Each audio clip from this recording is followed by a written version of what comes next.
말씀 중에서 인간경 내용하고 이제 관련이 있는 게 없나 싶어가지고 좀 찾아봤어요. 있는데 아주 유명한 말씀 중에 한 부분이 금강경하고 좀 연관이 되는 것 같아서 어제 살짝 말씀드렸죠. 네, 어제는 일부분만 이렇게 말씀드렸고요. 호살경인데 길지 않습니다. 한번 다 읽어드려볼게요. 짧습니다.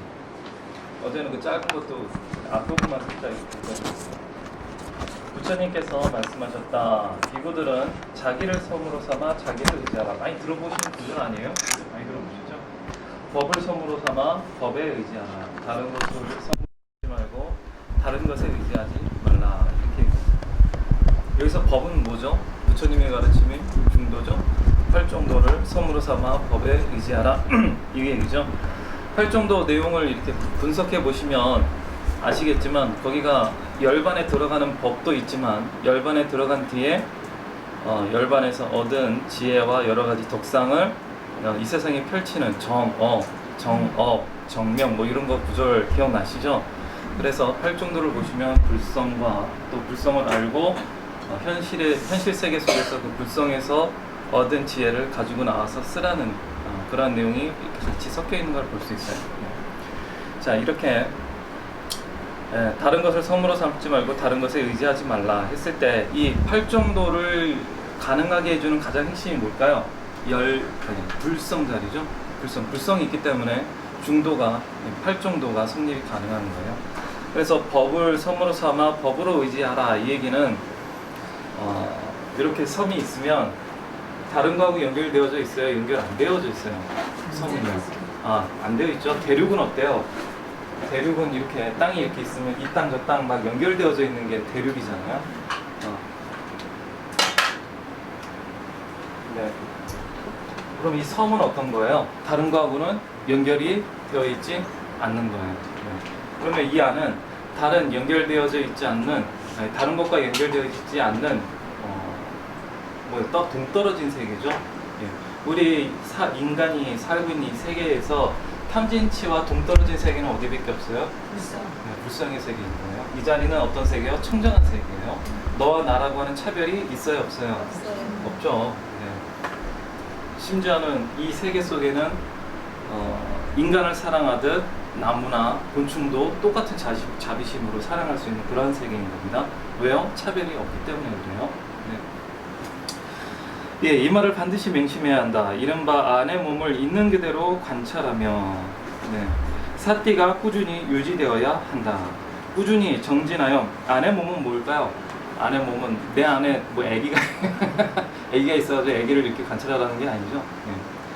안의 몸을 있는 그대로 관찰하여 사띠가 꾸준히 유지되어야 한다. 꾸준히 정진하여 바른 사유와 지혜로 세간의 탐욕과 근심을 항복받아야 한다.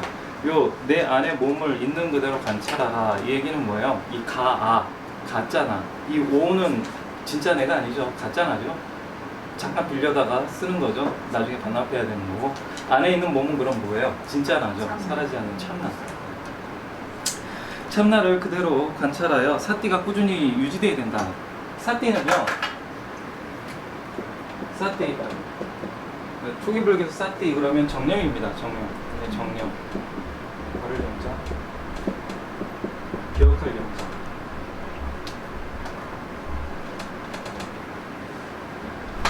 바르게 기억하고 있는 건데 어떻게 잊지 않고 이 기억한다 했을 때는 잊지 않는 거예요. 잊지 않는 건데 바르게 잊지 않는 게 뭔가요? 이렇게 물어보시면 내 안에서 어떻게 해요? 은은하게 흐르는 건데 강하게 흐르지 않고 은은하게 흐르는 거예요.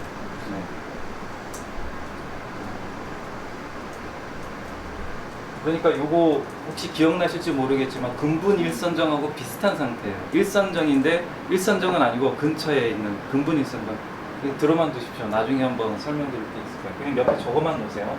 적으실 거는 근분 일선정. 그래서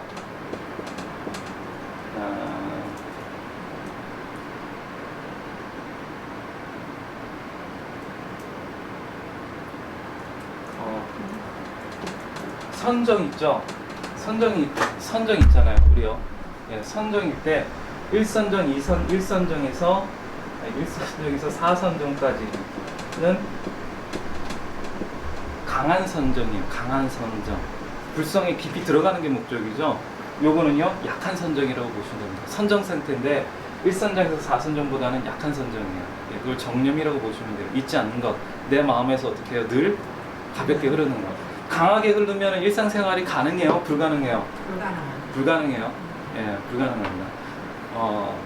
근대에 있어가지고 인도에 있어서 최고의 수행자라고 이렇게 추앙받고 있는 마하리시가 그 사람은 이제 특별히 수행을 하지 않고도 한번 참나에 딱 들어갔다가 평생 참나 상태에 머무르다가 돌아가셨어요. 특별한 뭐 수행을 안 하고도. 그러니까 전생에부터 이런 수행을 많이 닦으신 분이겠죠. 그분은 하다가 갑자기 이야기하다 말고 선정에 쏙 들어가 버리니까 어떻게 돼요? 그냥 자빠져 버린 거예요. 선정에 들어가니까 다리뼈 부러져 버린 거예요. 그러신 분이에요. 말하다 말고 선정에 그냥 들어가요. 그러니까 아무리 도인이라 하더라도 선정에 들어가면 일상생활이 가능해요? 불가능해요? 불가능한 거예요. 그래서 이것은 전문적인 불성을 만나려고 하는 행위죠. 이거는요, 전문적으로 불성을 만나려고 하는 수행을 한 뒤에 그 불성을 은은하게 흐르면서 사용하려고 하는 거예요. 그래서 사실 도인들이 신통력을 부릴 때에는 2상태나 정념 상태나 1선정에서 부릴 수 있어요. 2선정, 3선정, 4선정에서는 둘을 못 부립니다. 왜요? 내 생각이 사라져버려요. 생각이 있어야 의지가 작동돼서 어디에다가 내가 부리고 싶은 신통력을 부릴 수 있잖아요. 그래서 이 도인들은 대부분 1선정이나 정념 상태에서 많이 신통력을 많이 부린다고 하죠. 그래서 정념했을 때는요, 초기 불교, 특히 초기 불교에서 정념, 사띠 했을 때는 사띠 했을 때는 주의 집중이라는 말이에요. 마음 챙김하고는 살짝 틀린데 주의 집중했을 때는 사마타 맞죠? 사띠가 꾸준히 유지된다 했을 때는 이 정념을 의미한다고 생각하시면 됩니다. 근데 불성 만날 때에 강력한 선정이 필요할까요? 필요하지 않을까요? 필요하지 않아요. 네, 필요하지 않습니다. 수행하지 않는 사람이 가지고 있는 평범한 집중력 정도면 불성을 얼마든지 만날 수 있어요. 사띠 했을 때는 주의 집중, 그 정도로 생각하시면 되겠어요. 꾸준히 정진하여 바른 사유와, 바른 사유는 바른 생각이죠. 정견하고 붙어 있습니다. 사실 바른 사유는 지혜로 세간의 탐욕과 근심을 항복받아야 한다. 자, 사띠로 어떻게 해요? 어디? 응무소주, 마땅히 어디에 머물러야 돼요? 섬에 머물러야 되죠. 응무소주, 마땅히. 그런데 어디요? 사띠의 형태로서 불성에 머물러야 되고, 항복기심, 어떻게 항복받아야 돼요? 예, 사띠에 머무르면서 뭘 만나요? 불성을 만나죠. 섬에서 불성, 탐진치하고 동떨어진 청정의 세계 속에서 뭘 만나요? 부처님의 지혜 덕상을 만날 수 있을 거 아니에요? 그 지혜 덕상을 잃어버린다, 안 잃어버린다? 꾸준히 유지한다. 유지하면서 어떻게 해요? 꾸준히 정진하면서 바른 사유와 지혜로. 뭘로요? 바른 사유와 지혜로. 바른 사유와 지혜로 세간의 탐욕과 근심을 항복받아야 한다. 문화주.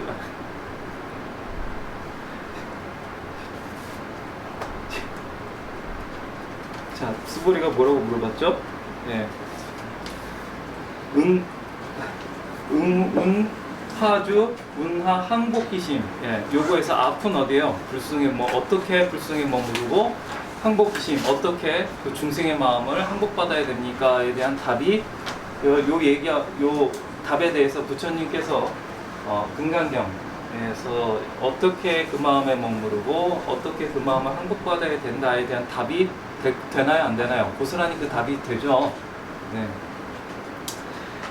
이와 같이 느낀 마음, 법을 있는 그대로 관찰하여 사띠가 꾸준히 유지되어야 한다. 꾸준히 정진하여 바른 사유와 지혜로 세간의 탐욕과 근심을 항복받아야 한다. 이것이 자기를 섬으로 삼아 자기를 의지하라. 법을 섬으로 삼아 법을 의지하라. 다른 것을 섬으로 삼지 말고 다른 것을 의지하지 말라고 하는 뜻이다. 이 부처님께서 이 경을 말씀하시자 비구들은 부처님의 말씀을 듣고 기뻐하여 받들어 행하였다. 잡아함 34권 639 포살경. 그러니까 포살할 때 이 말씀을 해주신 거예요. 네. 포살은 뭐죠? 계율을 이제 여러 비구들이 앉아가지고 이 계율을 설하고 계율에 내가 맞게 행동했나 안 맞게 행동했나 이렇게 얘기한 거죠. 그러면 계율을 잘 못 지키겠어요? 이런 질문도 나왔겠죠. 부처님의 가르침에 따라 계율을 잘 못 지키겠어요. 그랬을 때 이 얘기가 나왔을 것 같아요. 제 생각에는 앞뒤 단락이 없으니까요. 그래서 부처님께서 계율을 잘 못 지키는 데는 어떻게 하라고요? 자기를 의지하여 자기를 섬으로 삼고 세간에 있는 어떤 탐욕과 근심들을 어떻게 처리하라고요? 바른 견해와 지혜로서 처리하라 이렇게 말씀하신 거예요. 이미 제가 지금 읽어드린 구절이 사실은 금강경 대승종경문에 나오는 내용하고 사실 똑같은 내용입니다. 그런데 아까 부처님께서 세상의 근심과 탐욕이라고 표현했잖아요. 초기 불교에서는 이 근심과 탐욕이 어떻게 일어난다고요? 사성제 기억하세요? 고, 지, 멸, 도. 그죠? 이 고지멸도 할 때 이 고지멸도가 이 사성제가 이루어지는 바탕이 뭐예요? 부처님이 뭘 깨달으셨다고 하셨어요? 부처님께서 깨달은 법. 예, 중도죠. 부처님께서는 12연기를 깨달으셨고 이걸 바탕으로 중도, 당신의 가르침인 중도를 펼치셨고 이 중도가 8가지 다른 길이죠. 이 12연기와 8종도를 합해가지고 표현한 게 뭐예요? 사성제입니다. 사성제. 12연기죠? 고. 원래 이거는 처음부터 청정하지 않아요. 그죠? 고예요. 고통의 세계라고요. 탐진치가 막 이렇게 열리는 세계란 말이에요. 고성진. 예. 그 탐진치가 왜 자꾸 열려요? 집착, 인간의 집착. 어떤 집착이요? 금강경에서는 아상이성 중생상으로 표현했죠. 예. 상에 대한 집착이에요. 너와 나로 가르는 마음, 분별심, 차별심에 의해서 집착을 한단 말이에요. 좋고 나쁨이 있기 때문에 인간은 집착하게 되어 있어요. 인간에게 선택의 여지가 없으면 어때요? 예. 나는 이미 망했어. 사업하다 망했어. 그러면 어때요? 오히려 그냥 아예 다 포기해버리면 마음 편하죠. 그런데 망할 것 같기도 하고 안 망할 것 같기도 하고 그러면 어때요? 사람이 막 날뛰죠. 어떻게든 안 망하려고. 그것처럼 사람이 집착할 때에 고통의 문이 활짝 열린다. 근데 그 집착할 때 어디에 집착해요? 진리요? 아니면 탐진치요? 네, 탐진치라고 하는 무지에다가 딱 달라붙어가지고 무지, 네, 어리석음에 집착하기 때문에 탐욕이 아니에요. 고통의 문이 열린다. 그런데 이걸 멸할 길이 있다 없다? 있다는 거예요. 어디에서요?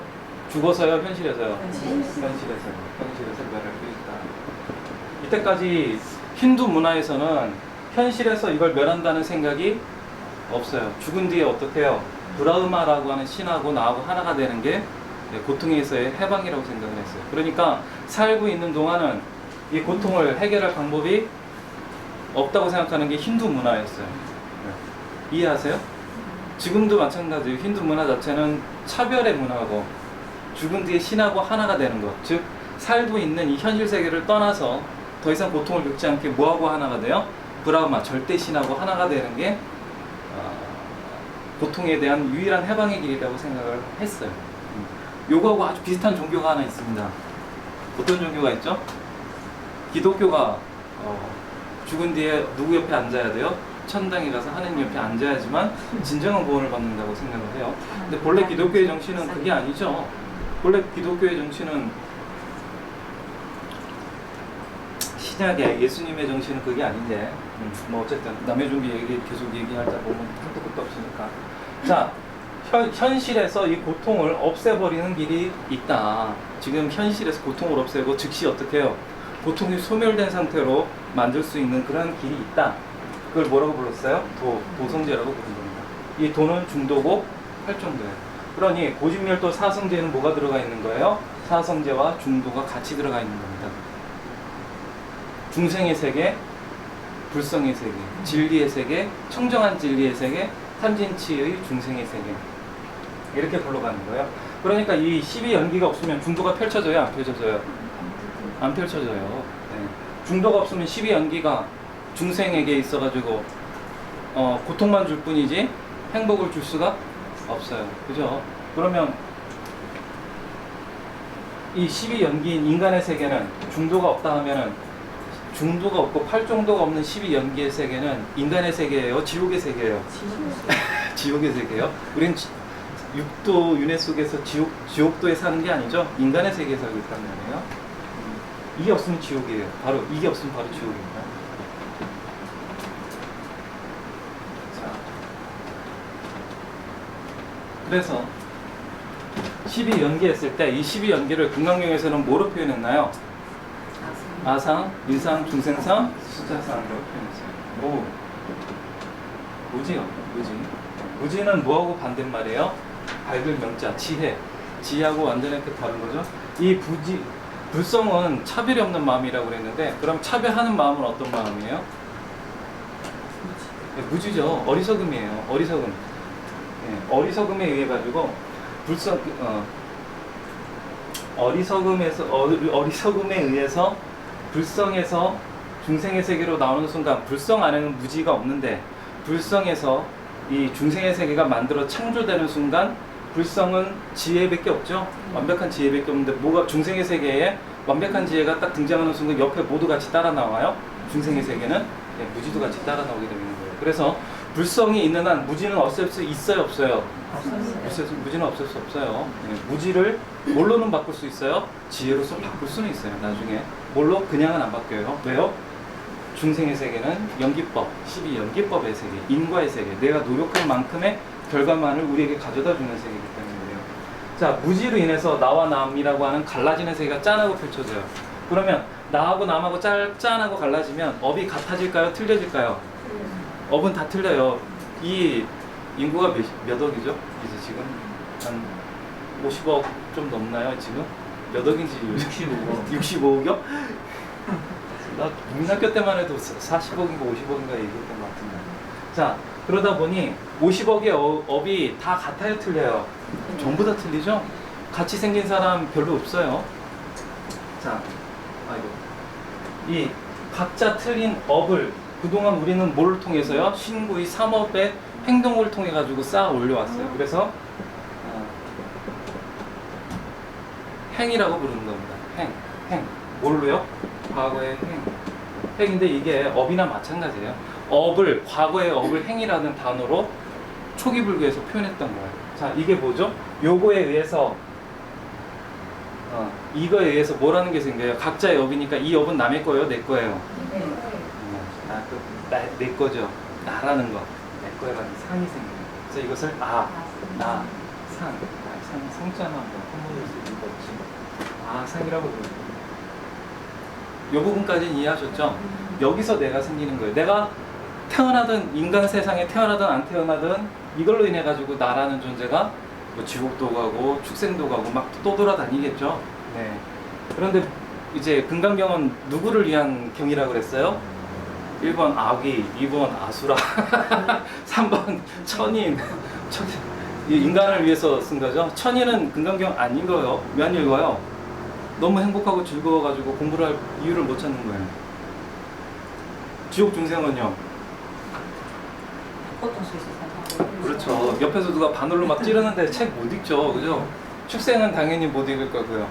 아수라는 뭐 싸우기 바쁜데 읽을 수가 없죠. 분노의 눈에는 다른 게 안 보이죠. 자, 그래서 이 아상이라는 게 생깁니다. 아상이라는 게 생겨가지고 인간의 세상에 딱 태어나요. 그러면 이 아상을 지닌 뭐가 들어가요? 영혼이라는 존재가 어머니 뱃속에 먼저 들어가겠죠. 네. 그렇죠. 그걸 우리는 뭐라고 불러요? 행이라고 하는 조건을 가진 의식이 어머니 몸에 딱 들어갑니다. 식이 들어가요. 그러면 여기에는 여기 이 행에 의해 가지고 여러 가지 조건이 걸린 제약을 가진 그러한 영혼들이 들어갈 거 아니에요? 뭐 너는 남자가 되어라, 너는 여자가 되어라, 전생에 자기의 업에 따라서 뭐 이뻐져라, 못생겨져라, 뭐 복권에 당첨되라 마라, 뭐 이런 거 많이 들어갈 거 아니겠어요? 네, 그런 식이 들어갑니다. 그럼 이 조건에 따라서 이 영혼이 어머니의 몸속에 들어가서 여러 가지 작용을 하겠죠. 어떤 작용을 하겠어요? 정신적인 작용과 물질적인 작용을 통해서 이 사람 이번에는 너는 이번에는 밴댕이 속을 딱지래 그래가지고 속을 간장종지만하게 이렇게 마음 그릇을 만들고 대신에 허우대는 겁나게 크대 그래가지고 몸은 이만한데 속은 간장종지만한 그런 몸을 만들겠죠. 그래서 정신작용과 물질작용을 같이 합니다. 그것을 뭐라고 표현했어요? 정신작용, 물질작용 이렇게 두 개가 만들어져요. 그래서 몸이 이렇게 예, 조건 달린 의식에 의해 가지고 이것이 만들어져요. 과학으로 치면 이게 DNA겠죠? 각자 부모에게 받은 제한된 DNA에 따라 남과 다른 그런 업에 딸린 정신과 몸의 작용이 일어나서 몸이 이제 슬슬 만들어지기 시작한단 말이에요. 몸이 만들어질 때 인간은 몇 개가 만들어져요? 육입이라고 표현되는 안, 이, 비, 설신, 의가 만들어집니다. 의가 들어가는 것도 맞죠? 여기 정신작용이 들어갔으니까요. 그래서 육입, 6가지 자꾸 한번 쓰면 안 돼. 자, 입이라고 표현되는 안이비설신이가 만들어집니다. 육입이 되면 뭐가 완성된 거예요? 이제 중생의 입장에서는 하나라고 하는 인간의 개체가 드디어 완성이 된 거예요. 이제 완성이 된 거예요. 자, 이게 딱 완성이 되면 어머니 뱃속에서 아기가 딱 만들어진 거예요. 그때부터는 뭐라고 칭해줄 수 있는 거예요? 나는 인간이에요? 아니면 다른 어떤 존재예요? 인간이라는 존재가 된 거죠? 인상입니다. 그러니 불교에서는 아기가 꼭 뇌가 만들어져야 생명이에요. 불교에서는 이게 어머니 뱃속에서 배아가 돼가지고 되는 순간부터 생명이에요. 불교에서는. 네, 그때부터 사람이 옵니다. 사실 불교에서는 요 논리에 따르자면요. 네. 자, 인간의 상을 가지게 돼요. 그죠? 네. 이 부분 이해 가시겠죠? 네. 그다음 딱 태어났어요. 예, 여기 어머니 뱃속에 노자는 60년을 머물렀다고 그러죠. 그래서 이름이 뭐예요? 태어날 때부터 늑스구레하게 태어났어. 그래가지고 뭐라고 불러요? 네, 그래서 노자인 거예요. 엄마 뱃속에 60년을 있다가 나왔기 때문에 어머니가 이씨라고 그래. 이씨라고 불리우는 어머니였는데 60년을 있었대요. 그래서 태어날 때부터 머리가 허옇게 돼가지고 태어났다. 뭐 전설인데. 그래서 노자라고 부릅니다. 네.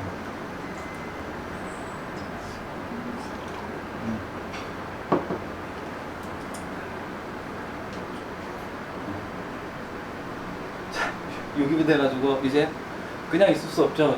거기에 어머니 뱃속에 있다가 어떻게 해야 돼요? 계속 몸 머무르고 노자 같은 양반도 60년을 버티다가 어떻게 해요? 나오게 됐단 말이에요. 네, 그러면 나오면은 어머니 뱃속에는 이제 뭐 양수가 있어가지고 물이 있기 때문에 별다른 그런 것이 없는데 밖에 나오게 되면은 온갖 느낌들을 내가 내 몸으로 직접 맞부딪혀야 되죠. 어머니 뱃속에서 어머니가 보호해 주셨지만 그때부터는 뭐가 일어나요? 사정없이 뭐가 와서 나에게 색깔이라든가 냄새라든가 소리라든가 뭐 태양빛 같은 온도의 느낌이라든가 땅의 느낌 뭐 이런 여러 가지 느낌이 많이 일어난단 말이에요. 이게 와가지고 어떻게 해요? 느낌, 부딪힘, 만남이 생겨요. 만남이 생깁니다. 그죠?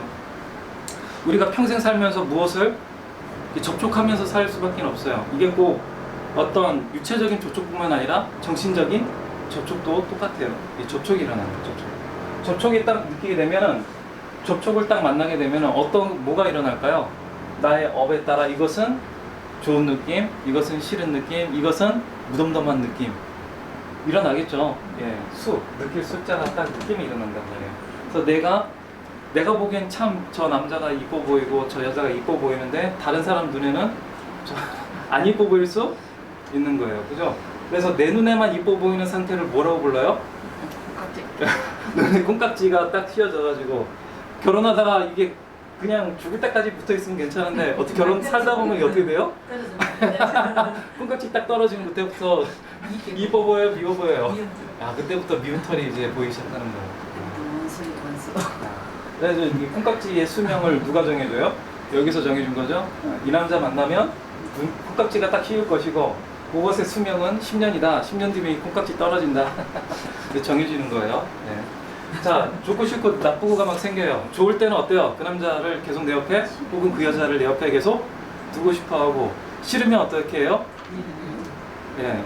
그 사람이 좋으면 밧줄을 던져가지고 딱 묶어가지고 이렇게 끌어당기고 싶어 하고 싫으면 짝대기를 가지고 꾹 찔러가지고 어떻게 해요? 쫙 밀고 싶어지죠? 네. 무덤덤한 거는 있든지 말든지 뭐 그런 느낌이 많이 일어난단 말이에요. 그런데 이 느낌에 따라서 좋고 싫고 무덤덤에 따라서 이제는 내가 취하고 버리고 그런 마음이 생길 수밖에는 없어요.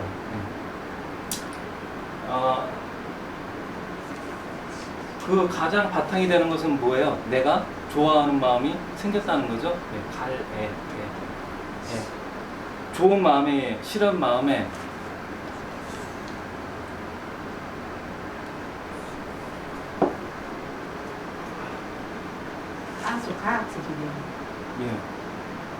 예, 느낌에 따라 내가 좋아하고 싫어하고 그런 게 생기고 거기에 따라서 이제 뭐가 생겨요? 이제부터는 취하고 버리고가 생기기 시작합니다. 취. 상황에 따라서 이건 버리고 이건 취하고. 자, 이런 것에 따라서 또 뭐가 생길까요? 이건 과거의 업이라고 그랬죠? 이런 느낌에 따라 어떤 나에게 와서 조건이 와서 부딪힐 때 바깥 경계가 나에게 와서 딱 부딪힐 때 나의 업에 따라서는 좋고 싫고 나쁘고가 생기고, 그죠? 우리는 홍어 굉장히 홍어라고 그러면 홍어 호랑이도 막 생기고 홍어 굉장히 좋아할 수 있지만 외국인들은 홍어 보면 어떻게 해요? 코부터 싸매죠? 다 똑같지 않단 말이에요. 느낌이 다 틀려요. 각자의 문화와 업에 따라서. 그 문화와 느낌에 따라 가지고 좋고 싶고가 다 틀리다고요. 좋고 싶고에 따라서 뭘 가질 것인지 말 건지도 다 틀리고 거기에 따라서 각자 생기는 업도 다 틀려요. 네. 그러니까 업이 지금의 전생의 업의 바탕을 둔 행위에 따라서 뭐가 생기는 거예요? 현재에 내가 가질 수 있는 업이 따로 있게 되는 거죠. 있을 유자, 현재 업이 다시 생깁니다. 이 과정을 뭐라고 불러요? 중생의 삶이죠. 그죠? 이게 중생의 모습이잖아요. 우린 평생 이루고 살아요.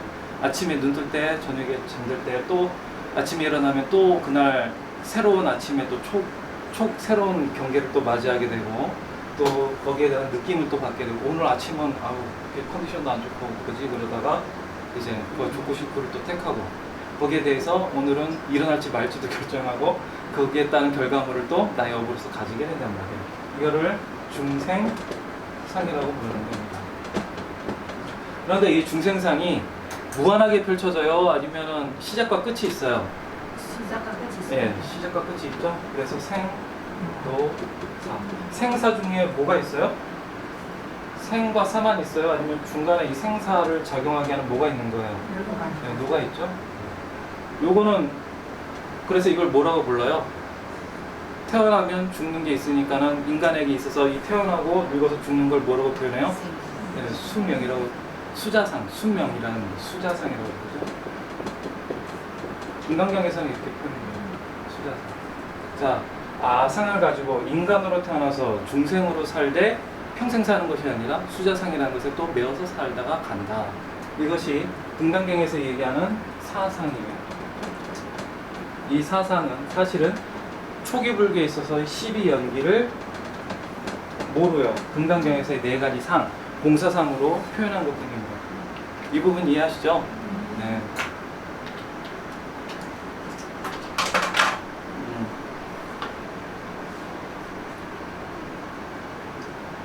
그래서 상을 자꾸 생긴다. 금강경에서 상에 머무르지 마라. 뭐 모주는 상에 머무르지 않는다는 의미거든요. 그거는 중생의 세계를 떠나라는 말이 아니라 내가 무엇을 할 때 아까 섬 이야기 기억하세요? 예, 섬에다가 마음을 두고 뭔가 행위를 하라고 그랬죠? 아까 그 부처님의 말씀을 기억하셔요? 섬에서 계속 정신을 섬에 탐진치와 동떨어진 섬, 청정한 섬에 어떻게 해요? 마음을 계속 두되 어떻게 거기에서 그냥 머무르라고요? 아니면 그것을 바탕으로 바른 견해와 지혜로서 근심과 걱정을 잘 해결하라고요? 예, 지혜와 바른 견해와 지혜로서 근심과 걱정을 막 해결하라고 그랬죠? 그 근심과 걱정을 해결하라는 세계는 어떤 세계예요? 이 12연계의 세계예요. 네, 그래서 상에 머무르지 마라. 이것은 중생의 세계를 탈출하다가 아니라 불성에 기반을 두되 이것을 잘 어떻게 해요? 예, 청정하게 만들어라. 뭘로요? 바른 견해와 지혜로서. 이렇게 표현하는 겁니다. 그래서 사실 12연계를 모르면 불성을 알 수가 없고, 불성을 모르면 12연계도 제대로 알 수가 없는 거죠. 예. 불성이 되면 요격들이 다 정화가 됩니다. 그죠? 이 무지는 뭘로요? 밝은 명자로 바뀌게 되고요. 이 행은요, 중생의 행이 아니라 불보살의 행으로 바뀌게 되고, 뭐 이런 식으로 막 바뀌게 돼요. 그래서 명색은 이 6입은 뭘로 바뀌어요? 부처님의 32상으로 바뀌게 되고, 뭐 이렇게 바뀌는데, 저번에 그거 자세하게 한번 풀어드리려다가 여러분들이 기겁을 하셔가지고 나중에 이거 한번 풀어드릴게요. 이게 질적으로 변화하면 어떻게 되나? 그것도 재밌습니다. 자, 지금 말씀드린 내용이 사실은 근간경 내용의 전부예요. 근간경 할 때 1편부터 32편으로 나눠져 있다고 그랬죠. 1편과 2편은 시작이고 3편부터 31편까지는 본문이고 32편이 유통분 정도나 될 겁니다. 그런데 32편, 그 정경분, 본문 중에서 3편, 4편, 5편, 3, 4, 5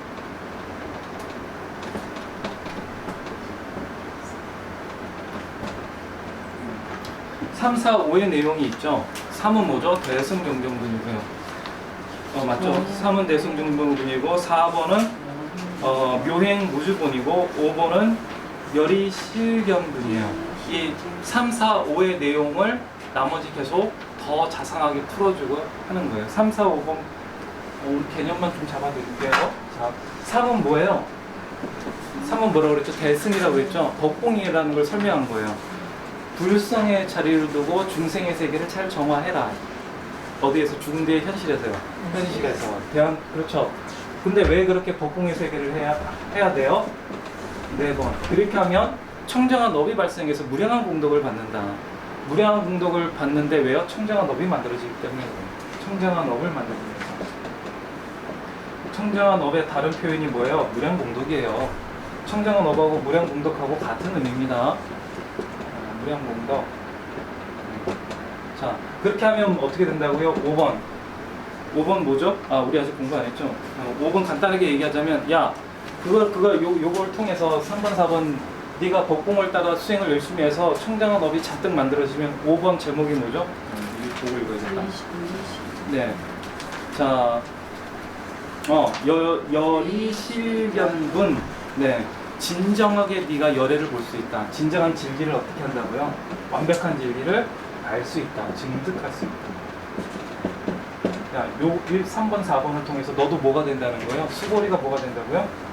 수보리, 니꼴, 열애. 이렇게 된다는 거예요. 또 6번에서 뭐라고 그래요? 대뜸 수보리가. 아이고 부처님, 이거 세준이시여, 많은 중생이 이게 나는 알겠는데요, 부처님. 이거 5장 5번째 페이지 보세요. 맨 마지막 줄 보면, 야, 이거 법공에 따라서 이거 불성의 중심을 두고 중생의 세계를 열심히 정화해 나가라. 정화해 나가. 그러면 이거 왜 하냐냐 하면 청정한 업이 만들어져. 청정한 업이 만들어져서 무량한 공덕이 펼쳐져. 그렇게 되면 어떻게 해요? 5편에서 진리를 증득해서 수보리가 곧장 네가 원하는 열애가 될 수 있어. 이렇게 표현을 한 겁니다. 그랬더니 6번에서 수보리가 대뜸 뭐라 그래요? 세준이시여, 딱 듣자마자 많은 중생이 이러한 설법이나 경전을 듣고 진실한 믿음을 낼 수 있겠습니까? 이렇게 얘기를 해요. 수보리가 딱 듣고 뭐라고 느낀 거예요? 아니 부처님 말씀은 좋은데 이게 가능할까요? 이렇게 부른 거예요. 가능할까요는 이게 수보리는 해공제일입니다. 그죠? 초기 불교에 있어가지고 아공을 가장 잘 이해하고 올바르게 닦은 스님이에요. 그 스님이 이 얘기를 딱 듣다 보니 어이구 이거 될 거다 안 될 거다. 아공 아직 자기는 법공을 다 아직 안 닦은 입장이잖아요. 아직은 아공이잖아요. 딱 듣더니 아이고 이거 진입장벽이 너무나 높구나. 코타인 너무 높은 거 아닌가요? 이렇게 질문한 거예요. 야 이거 되겠어요 부처님? 쉽게 얘기하자면 사장님 오늘 100억대 자산을 가진 사장님 어떻게 하면 부자가 되셨나요? 그랬더니 어떻게 해요? 야 너 일로 와봐라. 너 저 나무에 매달려 돈 100만 원 줘봐. 내가 알려줄게. 돈 100만 원 냈더니 절벽으로 데려가서 어떻게 해요? 나무에 매달리라고 시키죠. 절벽 이렇게 있으면 여기 나무 한 그루 있고 나무 가지가 이렇게 있는데 여기에 매달리라고 그러죠. 사람 보고. 이건 못 매단 거고. 이건 못 매단 거고. 이게 죽으라는 게 아니고 여기에 매달리라고 그러죠. 네, 이렇게 매달리라고 해요. 이거 가운데 뭐 나왔다. 자, 가운데 뭐 나오면 안 되죠. 이게 매달리라고 그러죠. 네. 이게 매달리면서 야, 너 지금 손 놓을 수 있니 없니? 그랬더니 놓으면 죽잖아요. 그럼 놓을 수 있어요 없어요? 없어요. 네. 이게 또 다시 이리로 와봐. 그래서 다시 들어갔더니 뭐라고 그래요? 너에게 돈이 들어오면 어떻게 하라고요? 이렇게 매달듯이 자꾸 놓지 마라. 그러면 뭐가 될 수 있다? 너도 나처럼 부자 될 수 있다 이렇게 얘기를 해요. 이게 가능해요? 안 가능해요? 이게 정상적인 인간의 마음을 가지면 이렇게 살 수가 없어요. 불가능해요. 이게 가능해요? 절대 안 줘요? 엄마 100원만 넣기 이씨! 아니 불가능해요. 애가 슬퍼가지고 울면 엄마는 어떻게 해요? 마음이 아픈데 줄 수밖에 없다고. 옆에서 저기 뭐죠? 홍수 피해로 막 고통받고 이렇게 눈물 흘리고 있으면 가라는 마음이 들어가지고 돈 1,000원이라도 주는 게 인간의 마음인데 이건 불가능해요. 꼭 그래서 부처님의 말씀이 이렇다는 건 아니고 수보리가 듣기에는 어땠다? 꼭 이런 얘기를 하시는 것처럼 들렸다 이거예요. 그래가지고 세준이시여 이거 정말 말씀해 주시고 짱입니다. 이대로 하면 진짜 부처 되겠네요 한 거예요? 아니면 야 이거 어려울 텐데요? 부정적인 반응을 보낸 거예요. 이거 어려울 텐데요. 부처님 이거 어려울 텐데요. 이게 안 될 것 같은데요. 그랬단 말이에요. 수보리가 부처님께 말씀드렸다. 세준이시여 많은 중생이 이러한 설법이나 경전을 듣고 진실한 믿음을 낼 수 있겠습니까? 하는 것은 부처님 하신 말씀을 이거 안 믿을 것 같은데요. 이런 얘기예요. 이거 말해봐야 중생들이 안 믿을 텐데요. 이거 믿겠어요? 이거 그러니까 부질 있다, 부질 없다, 부질 있다, 부질 없다. 그러면 수보리가 수긍한 거예요? 앵겨드는 거예요 지금 부처님한테? 앵겨드는 거예요 이거. 앵겨드는 거라니까요 실제로. 그러니까 수보리를 어떻게 회초리를 때려요 지금 말로 그래도 좀 타일러 보는 거예요. 나 같으면 야 이씨 회초리 갖고 와 물 걷어 해가지고 이 가르쳐줬으면 할 것이지 이것이 막 때릴 것 같은데 수보리가 안 그러고 부처님은 점잖으신 양반이라 어떻게 해요? 잘 타이르기 시작합니다. 뭐라고 타이르나요? 수보리여 그렇게 말하지 마라 이렇게 얘기했어요. 열애가 멸한 후 500년 뒤에 500년 후에 500년 뒤에 이르더라도 계율을 지키고 복덕을 닦는 자가 있어서 이 글귀에 능히 믿는 마음을 내어 이를 진실하다고 여길 것이다. 자, 중생근기에 따라 어떤 사람은 계율을 지키고 복덕을 닦는 사람은 내 말을 들으면 뭐가 생긴다고요? 수긍할 것이다. 여기서 계율은 어떤 계율일까요? 부처님이 말씀해 주신 가르침, 그 계율을 얘기하는 겁니다. 복덕은요, 부처님이 말씀하신 그러한 복과 덕을 닦는 사람을 얘기하겠죠. 그래서 마땅히 알지니 이 사람은 한 명의 부처님이나 두 명의 부처님, 3, 4, 5명의 부처님께 성근을 심었을 뿐만 아니라 헤아릴 수 없는 천만의 부처님이 초소해서 온갖 성근을 심었기에 이 글귀를 듣고 한 생각에 청정한 믿음을 일으키는 자이다. 자, 내가 부사도를 하겠다고 한순간이나마 한순간의 변덕으로라도 이렇게 진실한 믿음을 딱 내는 순간 그걸 누가 한다는 거예요? 한 명의 부처님만 알아차린다는 거예요? 아니면 3, 4, 5명 아니면 우주에 있는 천만의 부처님이 다 거기에 응하신다는 거예요? 오, 이거 저놈의 자식 보살심 냈네? 그러고 다 천만의 부처가 그쪽을 다 본다는 거예요. 전부 본다는 거예요. 그리고 거기다 뭘 걸어요? 잘 됐다. 너 계약했구나. 계약금 냈구나. 그러고 어떻게 하는 거예요? 계약금 냈구나. 그러고 이거는 납장 그룹이다. 그러고 계약서에 도장 딱 찍는 거예요. 찍어가지고 이 사람들이 된다. 이 사람이 보살도에 들어갈 수 있게 그다음부터 뭘 주는 거예요? 뭘 줘요? 가피력을 내리는 거예요. 가피력을 내리기 시작합니다. 한 명이 아니면 천만의 부처님이에요. 천만의 부처님. 그러면 가피력을 내길 때 좋은 것만 줘요? 나쁜 것도 줘요? 좋은 것도 주고 고난도 주는 거예요. 두 개 다 줍니다. 두 개 다 줘요. 그래서 이런 말 유명하죠. 하늘은 그 사람을 크게 쓰기 위해서는 크게 쓰기 전에 뭘 준다고요? 고난을 준다고요. 왜요? 큰일을 할 때 닥칠 역경을 이겨낼 힘을 주는 거예요. 왜요? 가피력은 주지만 실제는 누가 해야 돼요? 경기는 감독이 이렇게 가르쳐주고 힘든 훈련도 시키고 하지만 뛰는 건 누가 뛰는 거예요, 결국? 선수가 뛰는 거잖아요. 아니, 옆에서 옆에 해설자가 바둑을 아무리 잘 설명해줘도 결국 바둑은 누가 둬요? 바둑은 선수가 두는 거고 상금도 누가 가져가요? 선수가 상금 가져가지 해설자가 상금 가져가는 게 아니라고요. 그래서 지금 이 이야기가 한순간이라도 이렇게 믿음을 내고 거기에 대한 인과가 딱 얽히는 순간 이 사람은 어느 길에 들어선 거다? 천만의 부처님이 그냥 안 냅둔다. 가피력으로 좋고 싫고 좋은 것도 주고 나쁜 것도 주면서 그 사람을 부단히 어떻게 해요? 복공의 지혜로 끌어들인다. 이 얘기입니다. 그러니 수고려 네 생각은 맞다 틀리다. 틀리다. 아까 그래서 왜 틀리다고 얘기하는 거예요? 수고리 네가 맨 처음에 뭐라고 얘기했어요? 맨 처음에 첫 번째 장 보세요. 네, 뭐라고 얘기했어요? 뭐라고 하면서 법을 청했어요? 이 두 번째 페이지 보실래요? 비유하신 세존이시여 열애께서는 여러 보살들을 잘 보호하고 기억하시어 보살들에게 진리를 잘 부척하여 주십니다. 이렇게 말을 하면서 시작을 해요. 그죠? 그러니까 석가모니 부처님께서 그걸 긍정하세요? 부정하세요? 긍정하시죠? 맞다. 맞다. 참으로 그렇다. 열애는 여러 보살들을 잘 보호하고 기억하며 여러 보살들에게 진리를 잘 부족해 준다. 이 얘기가 그 얘기입니다. 이해하세요? 어떤 보살이 순간으로나마 어떤 위대한 스님의 법문을 듣고 발심을 딱 했어요. 아 진짜 저 스님 말씀대로 살아야지. 근데 버스 타고 집에 오는 순간 이 마음이 싹 사라졌어요. 그렇다 하더라도 이미 뭐에다가 도장을 찍은 거예요? 예, 불보살님과 같이 마주 앉아가지고 내 마음속에서는 서로 도장 찍고 계약서 교환한 거예요. 이것은 물릴 수 있다 없다? 물릴 수 없다. 왜 물릴 수 없어요? 이거는 어디에서 이루어진 거예요? 생멸하는 인과의 세계 속에서요? 아니면 진리의 세계 속에서요? 진리의 세계 속에서 이루어진 거기 때문에 물릴 수가 없습니다. 그래서 불보살들이 기어코 일체 그 수많은 중생을 구제할 수 있는 힘도 바로 여기에서 생기는 거예요. 자, 오늘 10분 더 남았는데 오늘 뭐 이 정도로 정리를 할게요. 그래서 오늘 자세하게는 안 나왔지만 나머지 3, 4, 5에 대해서 설명드렸고 6번은 어때요? 수보리가 딴지를 딱 걸었죠? 수보리가 딴지를 딱 걸었단 말이에요. 이렇게 딱 걸었어요. 부처님이 잘 가시는데 어떻게 해요? 아, 안 될 것 같은데요? 그래서 딱 걸었어요. 그러면 부처님이 어이쿠 하고 넘어지셨어요? 아니면 이 자식이 하고 팍 밟고 지금 가시는 거예요.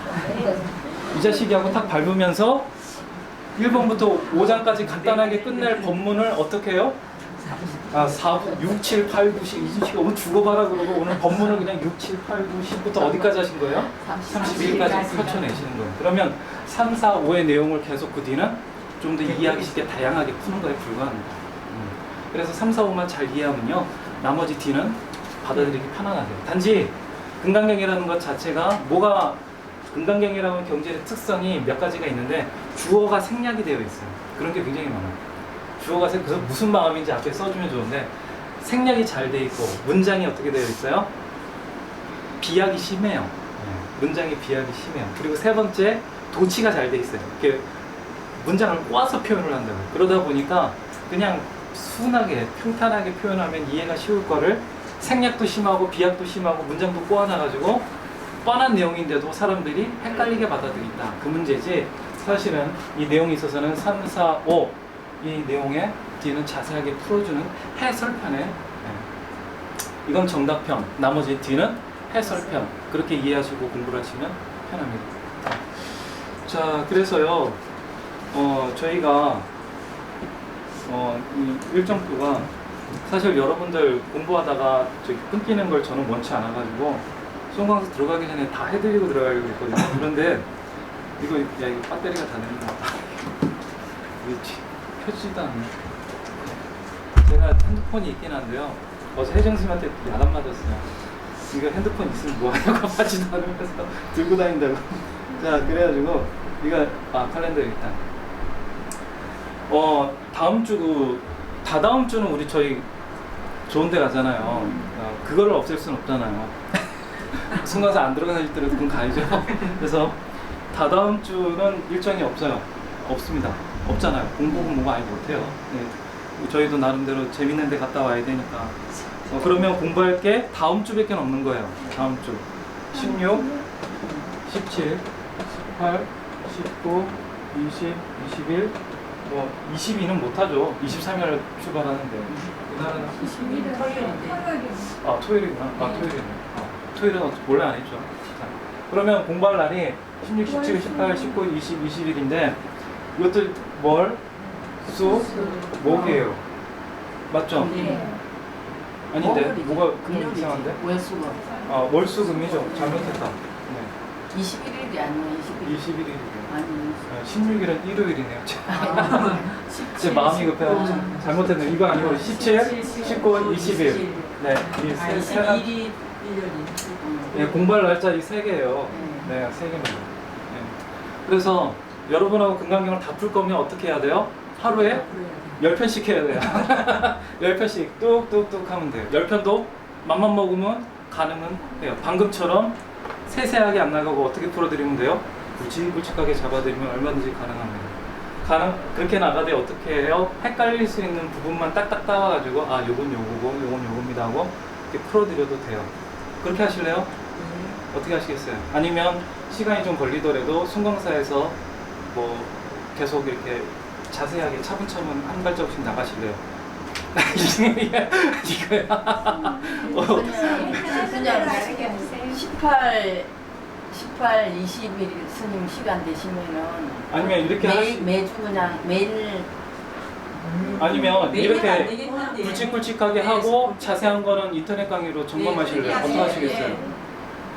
상세한 거는 인터넷에서 보시고 아니면 이날은 제가 틀을 딱 잡아드릴까요? 틀을 딱 잡아드릴까요? 일단 그렇게 할게요. 그럼 틀을 딱 잡아서 금강경을 한번 끝내드릴게요. 왜냐하면 공부하는 입장에서요. 전체 틀을 알고 상세한 걸 들어가는 거하고요. 전체 틀을 모르고 상세한 걸 공부한 뒤에 아 이게 전체 틀이 이렇구나 하고 내가 잡는 거하고 좀 틀리거든요. 공부하는 효과가 틀리기 때문에. 그러면 17, 18, 20일 해가지고요. 제가 전체 틀을 잡되 여러분들이 헷갈릴 부분 혹은 중요한 부분들 금강경 사국의 음무소리 이신기신 같은 부분이라든가 아상인상 중생상 수자상은 중요합니다. 왜냐하면 여러 스님들이 푸는 방법도 많이 틀리고 여러분들이 아상인상 중생상 수자상에 대해서 굉장히 헷갈려 하시기 때문에 오늘은 거의 1시간을 다 투자하다시피 해서 다시 설명드렸거든요. 그러면 이제 여러분 아상인상 중생상 수자상에 대해서 헷갈릴 일이 더 이상 없어요. 네.